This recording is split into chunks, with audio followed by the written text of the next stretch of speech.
বন্ধুরা, চলে এসেছে আর একটা মিনি ব্লগ নিয়ে। হ্যাঁ, ঠিকই দেখছো, চাইনাকে দিয়ে কাটাচ্ছে হচ্ছে ডুমুর। তো জীবনেও আমি কোনোদিন ডুমুর রান্না করি, কিন্তু চাইনাকে ডুমুর কাটিয়ে দেখো, ডুমুরগুলো আমি লবণ আর হলুদ দিয়ে একটু সেদ্ধ করে নেবো। আর চাইনাকে আমি জিজ্ঞাসা করলাম যে ডুমুরের তরকারি কেমন করে করে। হ্যাঁ, অনেক রকমের রান্না তো দেখিয়েছি বন্ধুরা।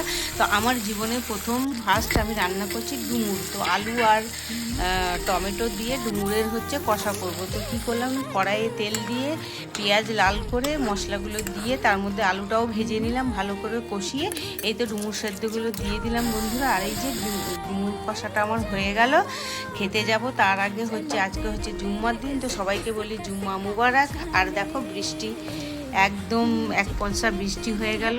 তো খেতে বসার আগে সবাইকে বলবো যে সবাইকে জুম্মা মুবারক, সবাই তোমরা নামাজ পড়তে যাবে। আর বাকি মেনুগুলো যেগুলো করেছিলাম সেগুলো দেখিয়ে দিলাম। আর এই তো বন্ধুরা, দুপুরে লাঞ্চ আমরা করে নেবো। সবাই তোমরা ভালো থেকো, টাটা।